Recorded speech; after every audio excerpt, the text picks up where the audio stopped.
You're listening to Question Reality with Priscilla Leona, right here on LA Talk Radio.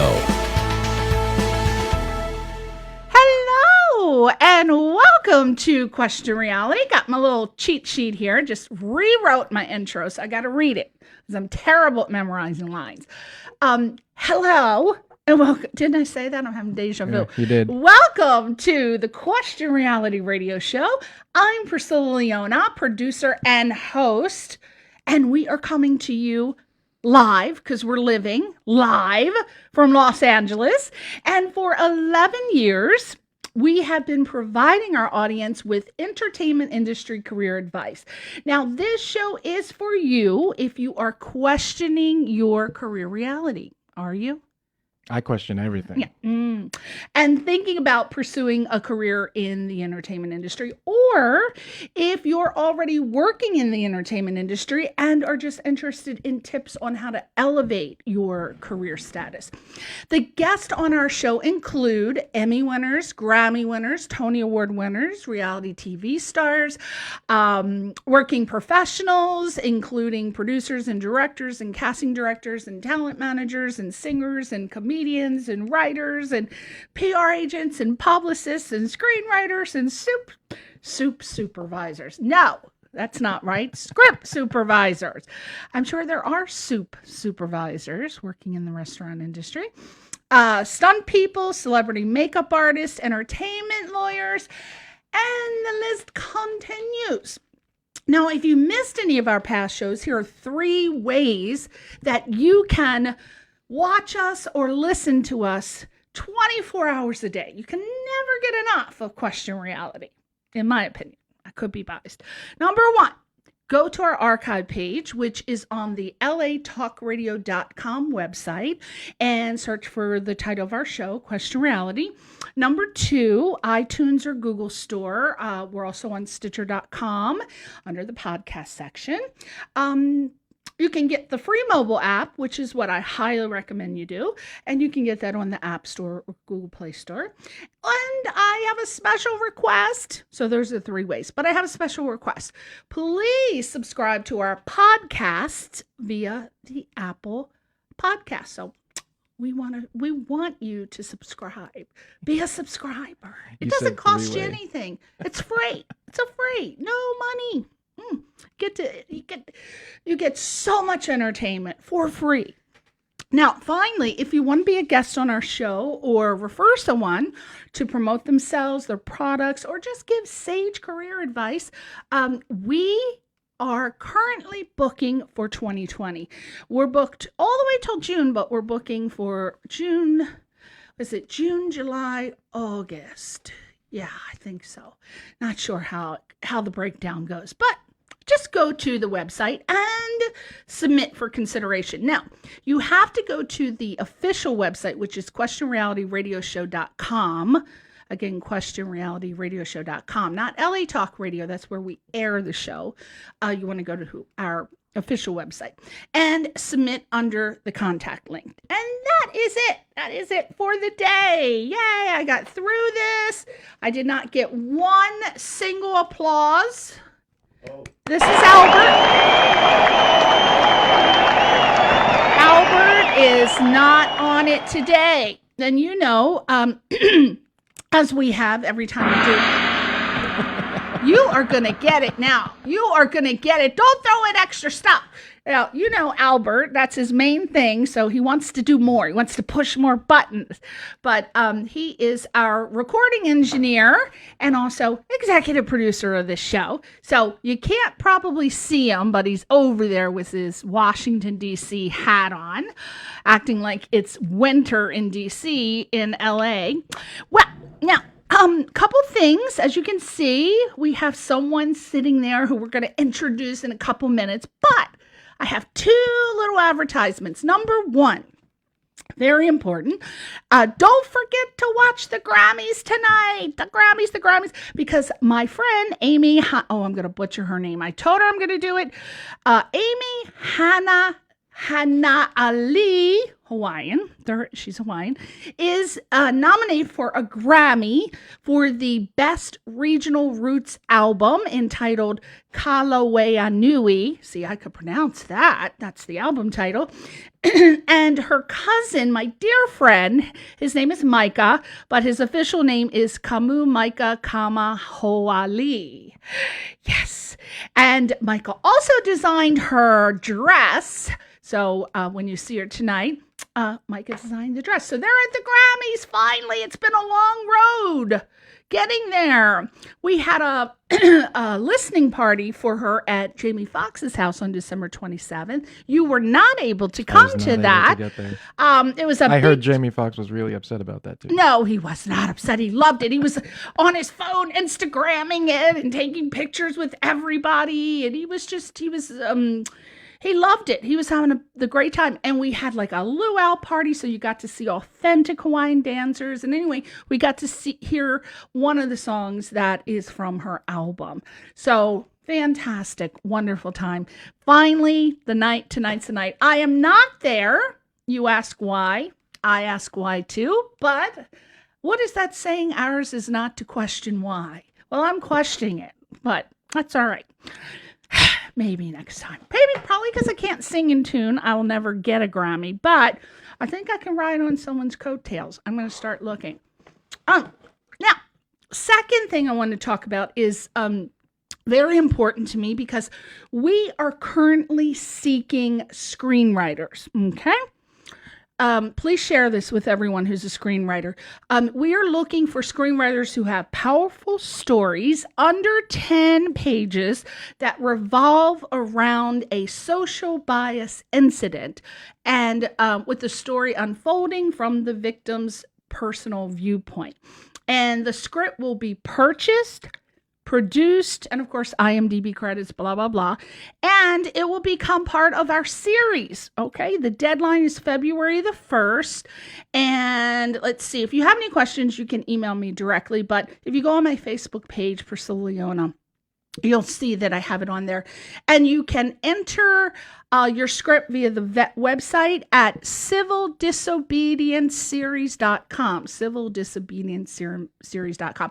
And as you know, if you're familiar with my work, everything that we produce gets nominated for an award. I'm telling you. As a matter of fact, our film Turnover was nominated for four original songs for an Oscar this year under the independent film category. We did not make the short list, but we never expected to. They give it. I'm not going to say anything about the Grammys, but let's just say the movies that ended up in the short list were Frozen, Aladdin. Do all of these things have something in common? Yeah, they're studio produced. I don't think there were any independent films that made the cut, but that's okay. As Sally Field said, it's great to be nominated. Right, Alan? I've never been nominated, Oh, so okay. yeah, I would assume. I'm still waiting to find out. Okay, well, it's great to be nominated. This is our second independent film that we got nominated for an Oscar. The other one was with Michael Gross from Growing Pains. You remember that? He was the star of our movie. He's in Tremors. He's in all the Tremors movies. He's a cultural icon is what Michael Burt Gross Gummer. is. Yeah. And we did a movie with him years ago. We were nominated and, of course, didn't make the short list. But that's all right. Let's talk about our guest who's going to be nominated for something, I'm sure, in the near future. Get ready with Albert, get ready. Yeah, get on those buttons, man. He's not on the buttons. I want a gong. Yeah, no gong. He wants a gong. Okay, we're going to give him the gong instead of the stadium cheer. Yeah. And I want Mean Gene, the dancing machine, to come out here and do a thing. Next time we're going to have that. So let's talk about our guest today. His name is Alain Matz.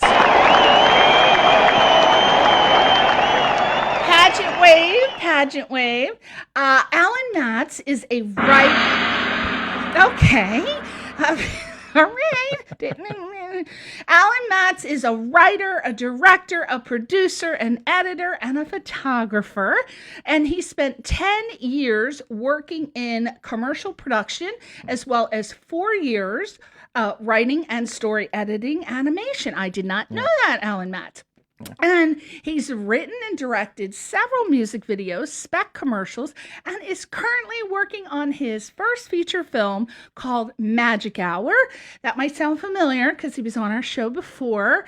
Alain Matz just published his first work of fiction entitled Slippery When Wet. Now, you can go to his website. I think he's only on Facebook at Alain Matz, and it's spelled Alain, the French spelling, Alain Matz. And please give him a little finger, a little thumb. He likes that in his private time as well as publicly. So we all need that these days. That is how the world revolves. So please go to Facebook and follow him or like him. I don't know. Do you have a follow or like or a friend request? I mean, you'd have to send me a friend request. I do have a photography page on Facebook that's public, and I just started a writing page on Facebook that's public. Probably should have given me those links. You know what? I probably should have. All right. So he's going to give them to me, and then I'll announce them next week or next time I do my show. Yeah. Now, let's get right into it. Yes. Alain Matz, Slippery When Wet. Yeah. Okay. The title, honestly, I'm sure you agree with me, it sounds very salacious, right? Which is my type of book. Okay, so just the way I look at the title, it doesn't look salacious because it's a car and there's like colors. So how did you come up with the title for the book? Okay, so the title actually initially came to me as a joke. So I had this idea that I thought it hit me in the head one day, and I thought it'd make a good idea for a film. So I called my buddy and I was like, "Hey, before I forget, here's this idea for a film I have." And he was like, "Okay." And I was like, "Yeah, I don't know. It's just this thing that strikes me as it'd be cool." And then I knew I wanted to do a story that took place in a short period of time that all took place in a car in a storm. There were other details to it, but I had this idea. So he was kind of like, "Well, I don't know, yeah, okay, whatever, man." And I was like, "Oh, whatever. I just wanted to tell you so I wouldn't forget, you know." So once I knew that, and then I was talking to a friend of mine, and the idea of writing a short story came up, and I was like, well, you know what? I have an idea for a short story. I have an idea for a story that I don't think would make a good long story. So I started kind of just thinking about it. And because it just took place in a car, because it took place in a storm, I kind of as a joke said, I'll just call it Slippery When Wet. And that was technically a placeholder. I thought for sure I'd come up with something else. And then I even made a post about it that I was going to start writing a short story called Slippery When Wet. But it just kind of stuck. After a week or so, I realized I actually really liked the title. And I think it fits quite well. Well, does it fit quite well? We don't know because we don't know what the book is about. Tell us, dear Alain Matz. First, show us. I don't know if I'm closer or not, but here it is, Slippery When Wet. Nice shiny book cover. I don't know if you can see it. Maybe if I do this. And it is a gorgeous graphic. Did you do the graphic yourself? Because I know you do that, right? I do not do anything like that. No, I'm a uncoordinated monkey, so I can't do anything like that. The cover was actually designed by Anthony Cupo, who's also the producer and one of the editors of Magic Hour. Okay, so what is the book about? Slippery When Wet, Alain Matz. The idea that I initially had was I wanted to do a story about a serial killer who picks up a masochist hitchhiker, and they get into a really sort of brutal love romantic relationship. In a car, in 24 hours, in a rainstorm.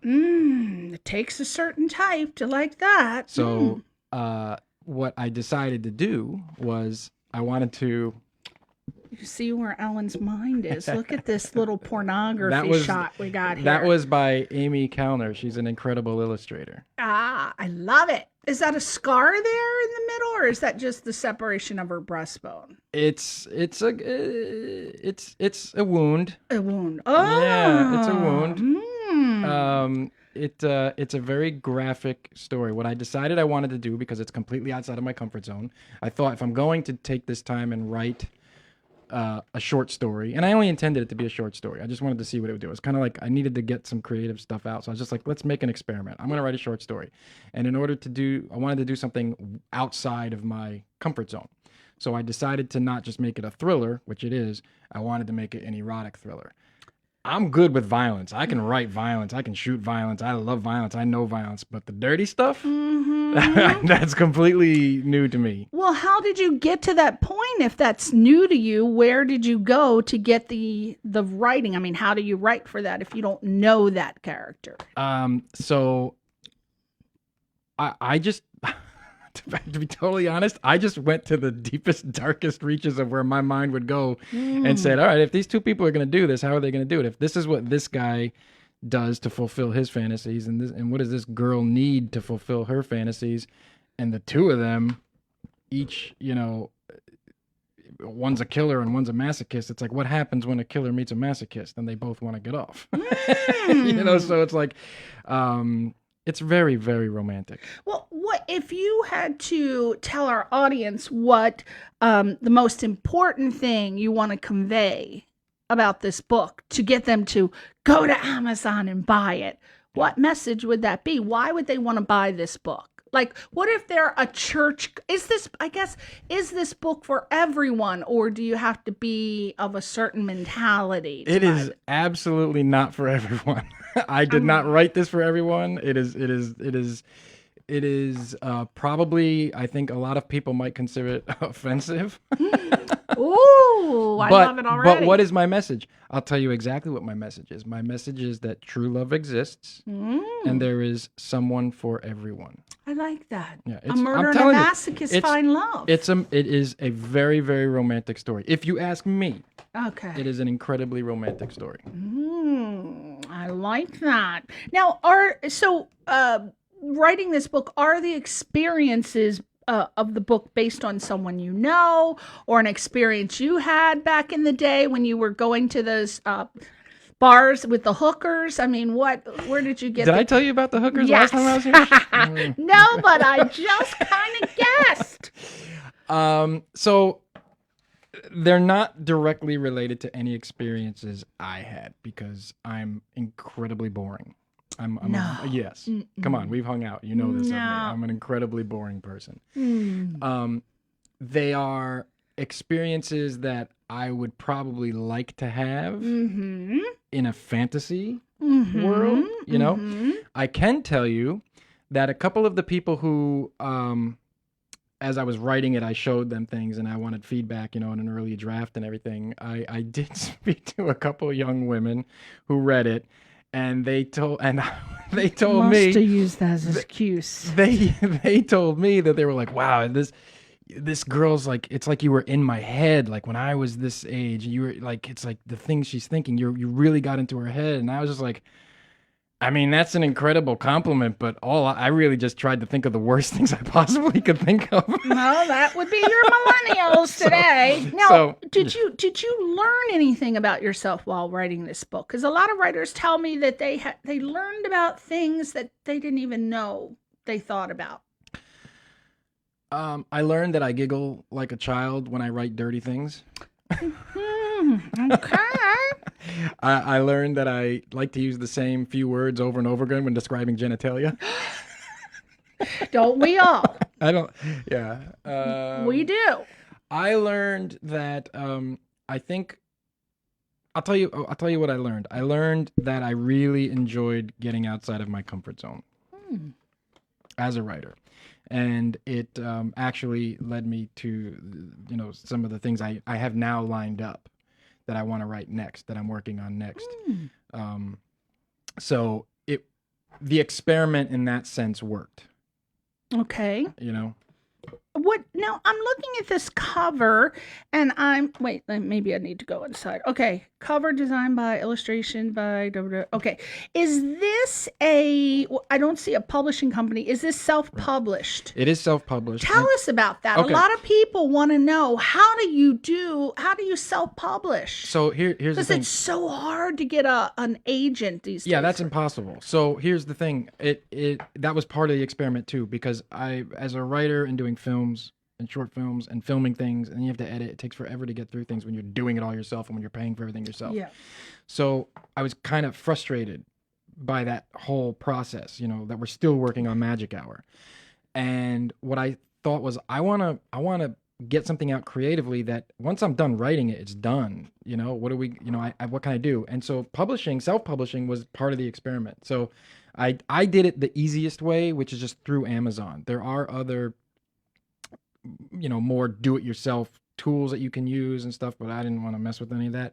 So the process for self-publishing on Amazon is incredibly simple. They make it super, super, super easy. How so? You basically you create an account, you go to their self-publishing page, and you click the boxes you need to click for what kind of story it is, the market you're looking for, and you use their template design thing to create the layout from your manuscript. You import it into theirs, and the ebook is super easy. All you have to do is upload a JPEG for the cover, because it's an ebook.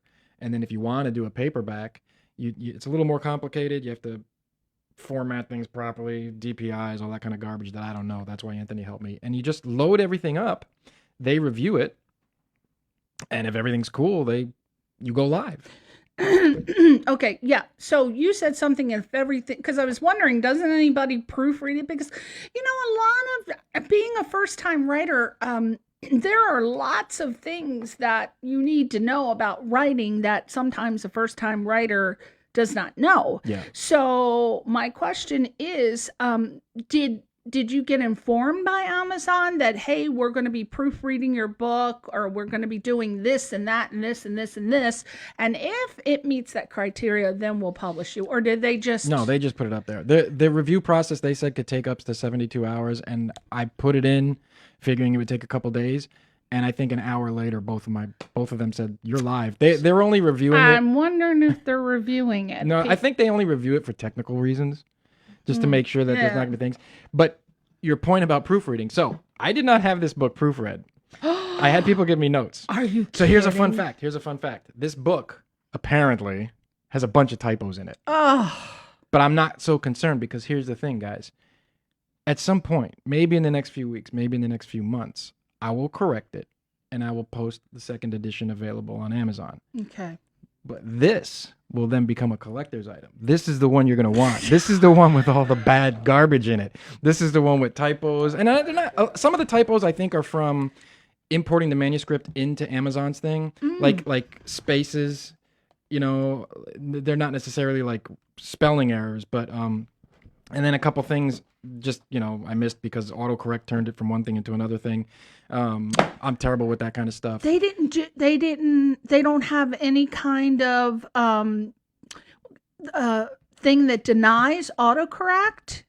Or because that could be a plus for some, but most of the time it's not a good thing when it autocorrects. You didn't get anything back that said you have to correct this, or no? It'll tell you. It'll tell you if it catches a spelling error. Oh, okay. But if it's auto-corrected to a correct word, it doesn't flag it. Okay. So anyway, yes, there are typos. So there's problems. Wow. This is the one you're going to want, though, because 20 years from now, this is the one that's going to be worth something. But did you have anyone proofread it? Like, did you usually people? Well, so I had people read the first draft to give me notes, and some of them caught some things, and some of them told me, hey, here's a problem, here's a typo, Okay. and I would correct that. But they were reading it to give me story feedback, and so all of the parallel phrasing, the grammatical choices, that's all you.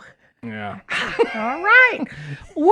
I think people who are English teachers or Yeah. professors, you should read it Yeah, just so you buy can it. get the red pen and But go yeah, and then yeah. send it to Alan. I think you should. In fact, you should buy it for the whole That's class. right. Buy 20 copies for a class. Perfect. And say, let's say- see how many errors we can find in the book. Exactly. And And then this you is- get free proofreading. And this is why my Facebook page that I created for my writing and for other people to share writing stuff is on Facebook as The Bad The Writer. Bad Writer. I love it. See, anybody can write a damn book. Yeah, who cares? Alan has just said you write it, you put it on Amazon. They don't care. They did the same thing for Star Trek, remember? They added the CGI 20, 30 years later. Yeah, that's right. Well, see that, people? Alan is an inspiration to you. If you want to be a writer, my God, Alan did it. That's right. Nice suck. Amazon took it, and you're gonna make money, right? A little. I mean, it's not. It's the.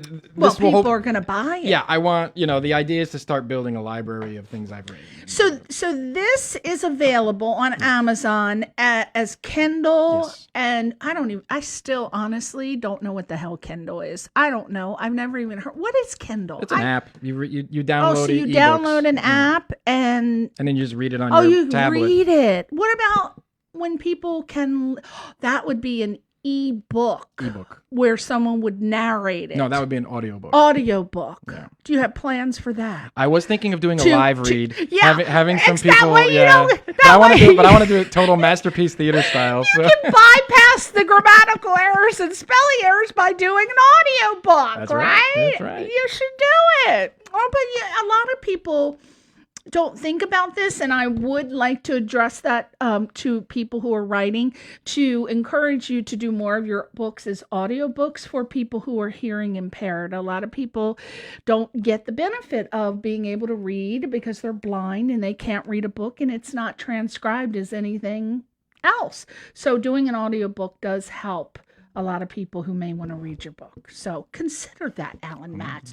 Consider. You want a big audience. Okay, so you got the book up there, and then what's the next process for them to say, okay, when people buy it, so what happens on your end when a person, so they put it up there, and what do they say? Give me your credit card information so we can, if people buy it, do you get the money? So my account, when you set up your account, you attach it to bank information. Okay. Right. And then it's really simple. I mean, Okay. Amazon knows we're all a bunch of idiots out here. So if they want to be a part of this and make money by people selling books on their page, they got to make it really easy to understand. So you put in your bank information. And then when people buy, they just do you get the money right away, or do you have to wait? I think I months? haven't gotten any money yet, and I should probably look into that. Not that I've made a ton of money, but it's I think at some point it's incremental. It's not like every time a book gets so they do sold, it once every couple of month months or something okay. like that. Yeah. Well, that sounds really simple, Alain Matz. It is, yeah. Everybody needs to write a book. I agree. Forget about the grammatical and spelling errors. Alan's going to be getting a bunch of money. Hey, what the hell? if the story's he can good- hire a proofreader, right? Well, yeah, and for the next books, I have people have offered to help me, and I'm like, yes, we will do that.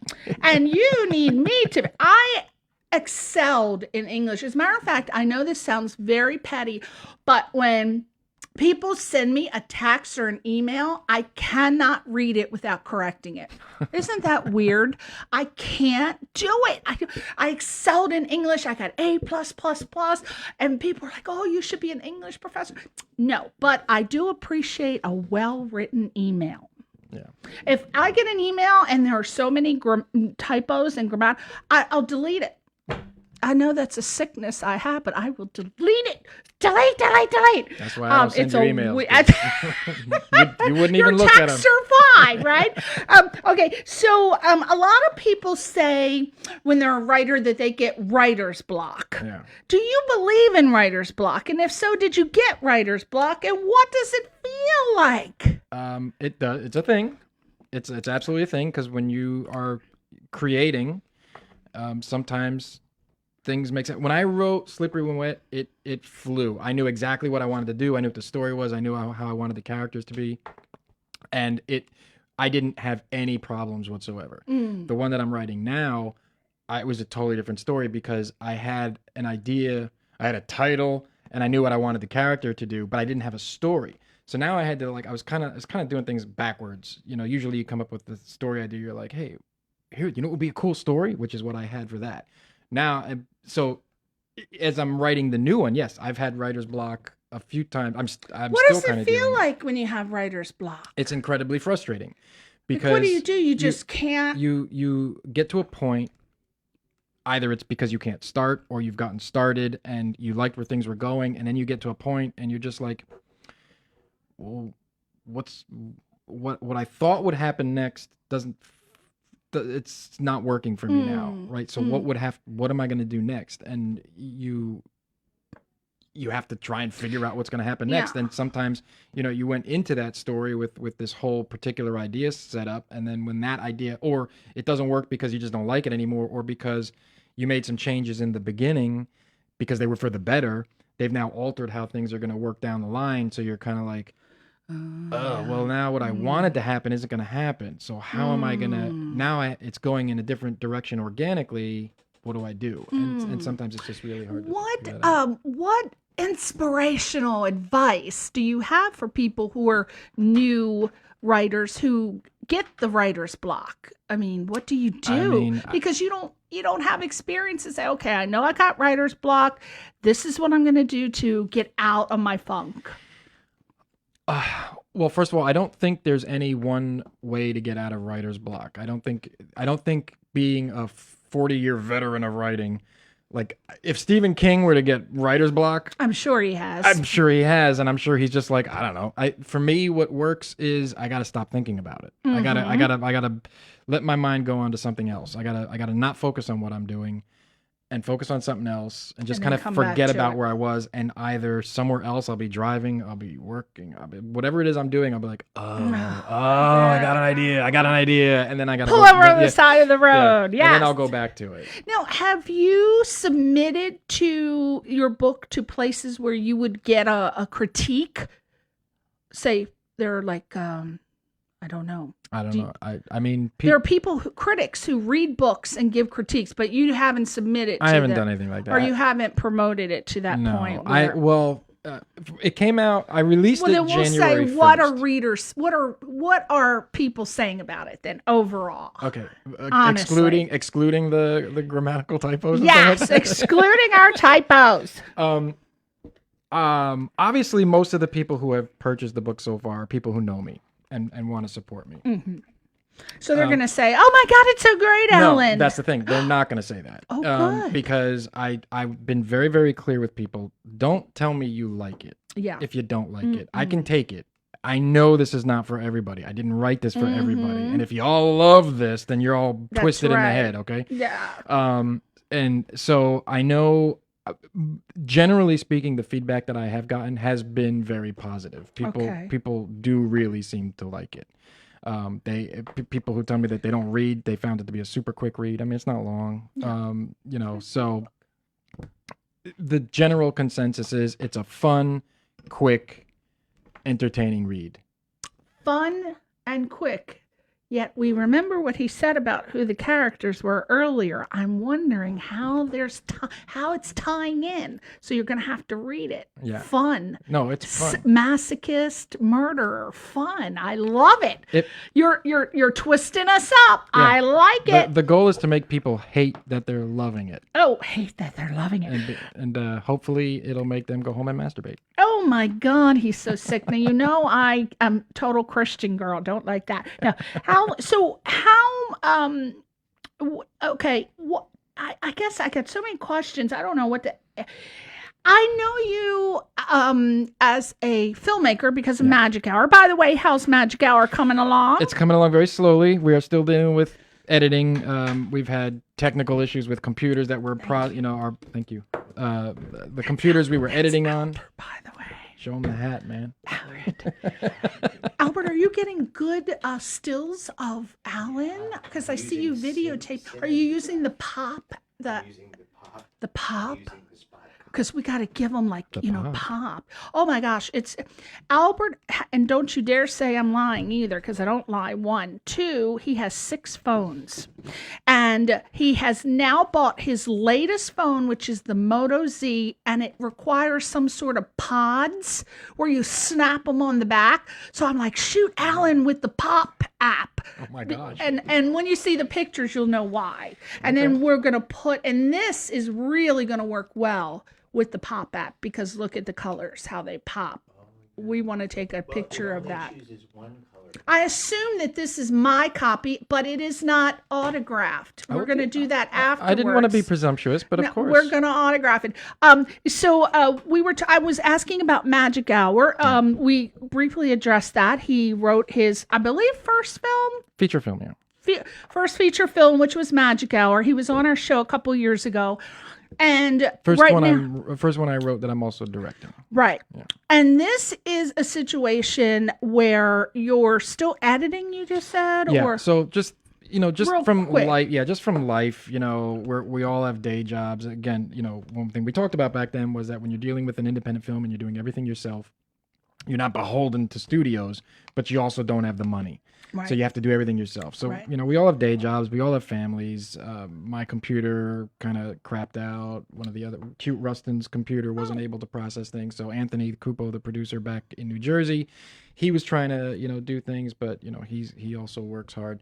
So it's just been a question of finding time. It does look like we may finally have our technical issues resolved soon. So hopefully we can get the back on computer that. technical Yeah, the issues. What computer was the stuff. main problem, may I ask? Well, mine is just an old computer, and it was no longer able to process it didn't have a processor fast enough for the software we need. Basically, we're just dealing with old stuff, and it was just kind of like falling apart. But did you buy a new computer? Or? I didn't, but Rustin did. So hopefully, and he says hi, by the way.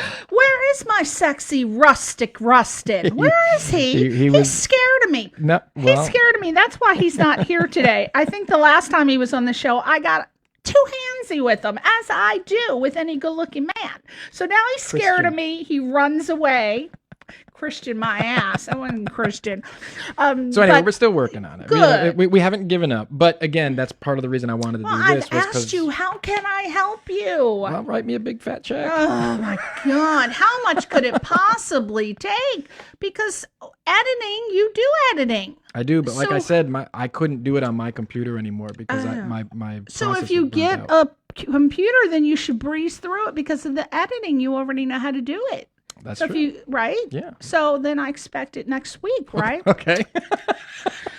Okay. So the needs of your audience vary depending on the type of the book, right? So a book on poetry speaks to a different set of needs than a book on engineering, or a picture book addresses different needs than a workbook, and et cetera, et cetera. So my question is, whose needs, I hate to ask this, you know what he's going to say, whose needs will you satisfy with this book? Perverts. Oh, I knew he was going to say perverts. I knew it. But is there any other audience member? Because now you're like, oh my God, I'm not a pervert, so I don't want to buy the book because it's too perverted. Okay, is first there of all- anything else? You said romance, Yes. right? Okay. Okay. All right. Yeah. Okay. I'm trying to get like a wide audience to buy the book. Okay. If you like romance, if you like non-traditional romance, if you like violence, if Who you likes violence? Oh, Who doesn't like sorry. violence? I forgot my audience. I am watching a show called Extreme Love right now. well, that sounds just- exactly like the same sort of thing. Yeah. So maybe. All right. Go ahead. And if you like, the truth of it is, I wrote this again for me to see if I could do it, and I figured it would find its own audience. I don't know people who read trashy sex stories. I know I like violence, but I don't know what other people like. Yeah. I think as a writer in general, regardless of what style of writing it is, screenplay, novels, short stories, poetry, or whatever it is, I think the way it works best is you write what you think, what you would like. I know there are other people out there who say differently, but for me anyway, I write what I think I would like and hope that it finds its audience. Obviously, yeah, if you're trying to write something for the mass public, you have to fall within a certain range of subject matter and things. But I didn't do that for the mass audience. Speaking of, we want to hear a little bit from the writer's mouth. So I had asked him to read a little bit of his book. I don't see that you have anything like tabbed. I know where it is. Oh, you do? All right. So we're going to have him read a little bit out of Slippery When Wet. All right, look. Just a little bit. It was difficult for me to... Set us up. What are we going to be hearing? What has happened before? Give us the backstory a little bit on that passage. Okay. I asked too much. Okay, so the main characters are Glenn and Lauren. Glenn is the driver, and he has picked up Lauren, a young, beautiful woman. And I mean, I guess I can just put stuff out there. Glenn had a woman in the trunk of his car who he had to dispatch of because she started making some noises, and he was afraid, now that I got a witness in the car, I got to take care of business. What Glenn doesn't know is that while he was choking this woman in the trunk of the car, it was turning Lauren on. Because she could kind of see it happening. Oh, because she knew. She's in the car, and she sees. So he had already picked her up. She doesn't know. She finds out now that there's a woman in the trunk of the car, and she can see through the back window. But Lauren's the hitchhiker, so Yes. he had already picked her up. They're driving. There's noises coming out of the trunk. He pulls over. He goes to the trunk and starts strangling a woman. Okay. And Lauren catches on to what he's doing. Okay. But it's turning her on. It's not freaking her out. So he gets in the car, and he can kind of tell that she might know that she knows. Okay. So here's my passage. And I want you to read it with feeling. You're going to now be an actor, damn it. Yeah, Go ahead, Alan. We can do this. Lauren can sense Glenn has something on his mind. She knows he is onto her. Is he going to kill her? Torture her? She knows she should be terrified, but her heart is not racing with fear. It's racing with lust. What would he think if he knew who she really was? Would it change his plans for her? Her questions are relentless, almost as relentless as the tingling between her legs. Call me, ladies. Stop it. Alain Matz, who I always looked upon as a Sunday churchgoer. Perverts. Perverts reunite here. Wow, that's really interesting. I think you definitely have an audience for this. Now, who are you, speaking of audience, who are you going to target the book to? Like, are you going to set up your own promo tour? Like, are you going to go do book signings or something? I have no idea how to do any of that. I can ask people who do know. Amazon, because of the nature of the book, because it's adult, they won't promote. They won't do. I can't promote it on Amazon. What? Yeah, because it's dirty garbage. They don't. If it was a family book or a regular story, then what would they do? You have an option to use Amazon's promotional tools, and I don't know. I didn't even know that. See, that's something that the audience would want to know. They'll there are things you can do to like boost your ads on Amazon and stuff. Oh. But because this is filth and trashed, I can't do that. I can't do that. You mean they put it in a certain category and they tell you you can't? They tell you your book is an adult book, not adult because it's. So they'll sell it and take a percentage. Yeah, they'll take a piece of porn, but they won't let you. They'll hide it. It's their dirty little secret. Oh my gosh! Wow. So I have to do all that myself. So I mean, I pimp it out on Facebook. Anthony made a short video promo for it that you might have seen on Facebook. I kind of I throw it up every once in a while. It was a really cool little like 25-second video of the cover. A couple quick reviews flash. I got this great song called Dance of Death playing by Cancer Slug on it, and they were cool enough to they let you use it. I told him, I was like, hey, is it cool if I do this? And he's actually letting me use music in Magic Hour too, so shout out to Cancer Slug. And so I'm kind of pushing that. I push it on my Facebook page. I push it on my Instagram page. Sometimes people who have bought it have, posted pictures of them with the book, sharing it, saying, hey, I just got it. I ask everybody, if you do read it, to please post an Amazon review, because you can put reviews up there. Are they going to post the reviews? I've only seen a few so far, and I hope people do, and I hope people post. But they allow it, even though it's in the adult category. Yeah, I think it actually pops up on that picture of my book shows up next to another book called Slippery When Wet, which I believe is homosexual pornography. Okay. That's a totally, good title for it. Which is totally cool. I mean, I think my book is up there in good company. That's but right. Just make sure you buy the right one if you're trying to support me. Oh, yeah. That's right. Yeah. But I want reviews up there, but I also want bad reviews. If people don't like it, like I don't want my book to be up there and have just 5-star reviews, and then it's like, okay, these are just his friends. Yeah. That doesn't help me. I want people to see legitimate reviews, and if somebody hates it, I tell everybody, please post an awful review, because awful reviews will probably push people to be curious about it more than a good review.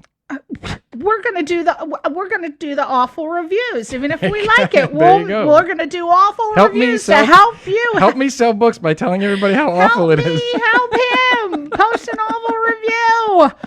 Oh my gosh! So you obviously didn't do this because you have plans on becoming a writer per se, did you? Did you do it just for it kickstarted something in me where I think that as a filmmaker, because things are so slow, because since 2018 I'm still working on Magic Hour. Yeah.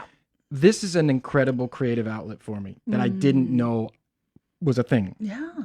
And like I said, I do have other books. I'm working on another short one, which I hope, if it's good, I'm intending it to kind of be a novella series.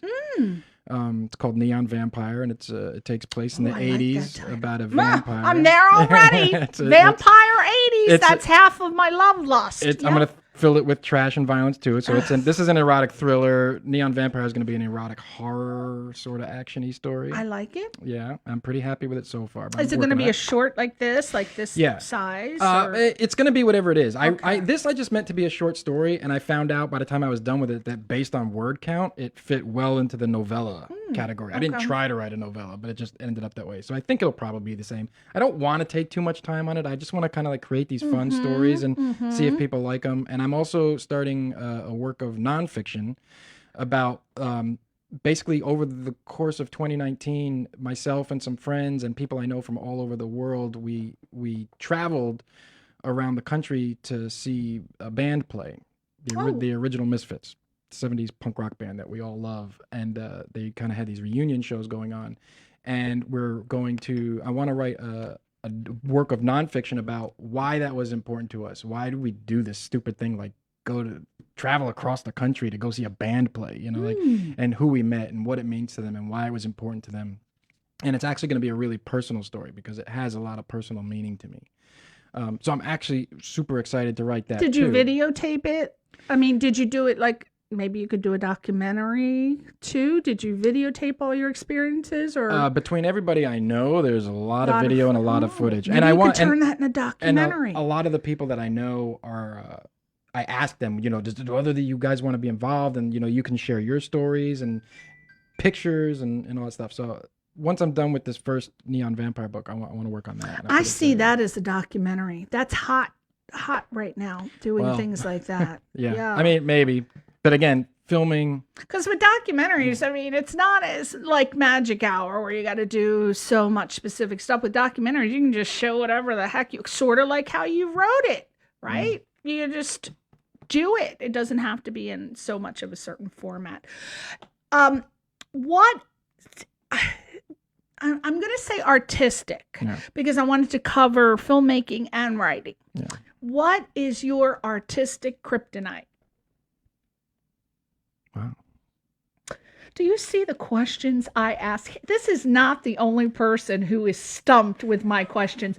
I was meant to write interview questions. I come up with these questions and people after the show, they're like, oh, I must have looked like an idiot. I just sat there. I didn't know what to say or what to do. I'm like, and that's why That's why I come up with these questions.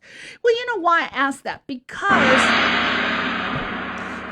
a lot of people, they when they're either making a film or writing or doing whatever they're doing artistically, they go, "Oh no,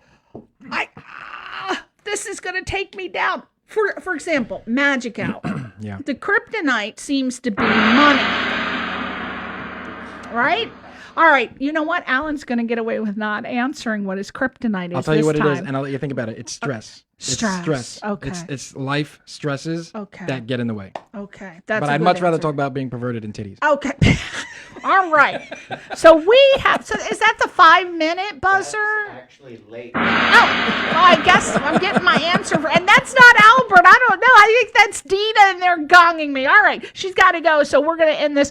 All right. Well, Slippery When Wet by Alain Matz is now on Amazon.com for you to purchase. Please go to the website and purchase it. We want to thank you so much for being. I'm telling you, Mean Gene, the dancing machine, better come in here. I know. Thank you so much for being a guest on our show. Okay.